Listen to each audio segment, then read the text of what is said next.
Man, so the other day I was chilling, I was sitting, was reading my feminist literature. I'm 6'4", by the way. And I look over and I see this young dude and he's killing women and stuff. So I go up to him, I go, "Hey little bro, you can't be doing that. You can't be killing women, you gotta stop it." And he goes, "Make me." So I got this feminist literature in my hand and I'm about to hit this dude with it.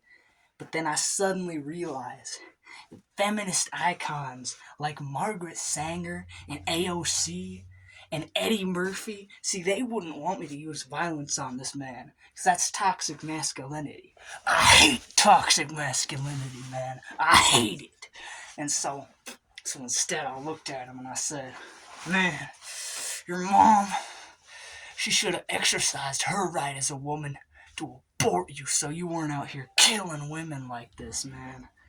And since she didn't, I'm going to." So I walk over to him and I pick him up. I'm real careful not to drop him because I'm 6'4". I don't want him to get hurt. And so I carry him all the way to the abortion clinic, man. And I bring him in and I'm like, "Hey, I need you guys to abort this horrible sexist man." And they're like, "Well, we can't abort a full grown adult. It doesn't work like that." And I go, "Fine. Since none of y'all are feminist enough to abort this man, I'll do it myself." And so first I get these abortion pills. I love those things, man. I like to snack on them. And I start throwing them at this guy. And I just throw them and throwing them. And I threw about 100 of them and it wasn't working. So I decided to try something else. I grabbed that little suction tube and I tried to suck this dude up. Still wasn't working. So then I grabbed a pair of forceps. I tried to squish his head with them. It wasn't working. I tried to pull off his legs and his arms. It wasn't working.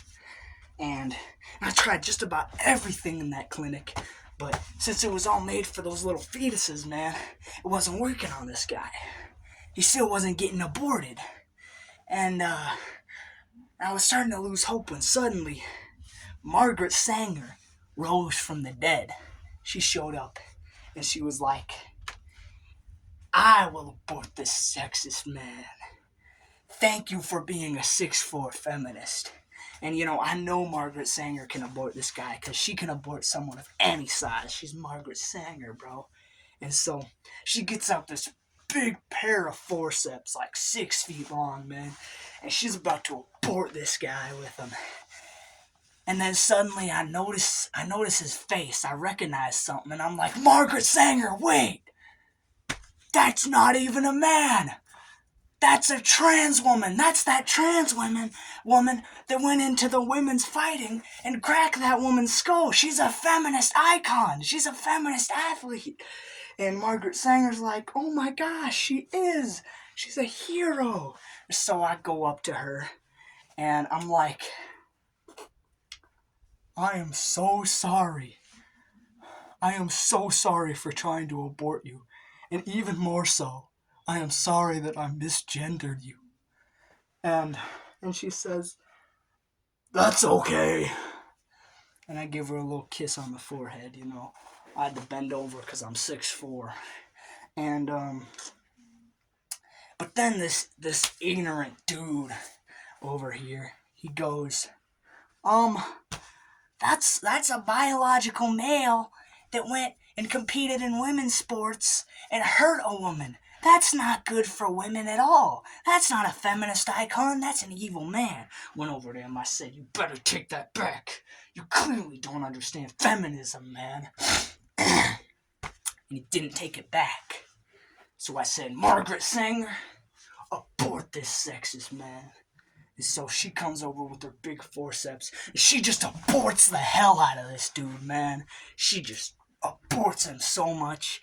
And she even sold his body parts, what was left of him. Anyways, when she was done, she turned to me. She said, "Thank you again for being a 6'4" feminist." And then she ascended into heaven. And then AOC showed up. AOC, I love AOC, bro. She showed up and she was like, finally, the 6'4" feminist I've been waiting for. And so we got married, and then now I got her last name.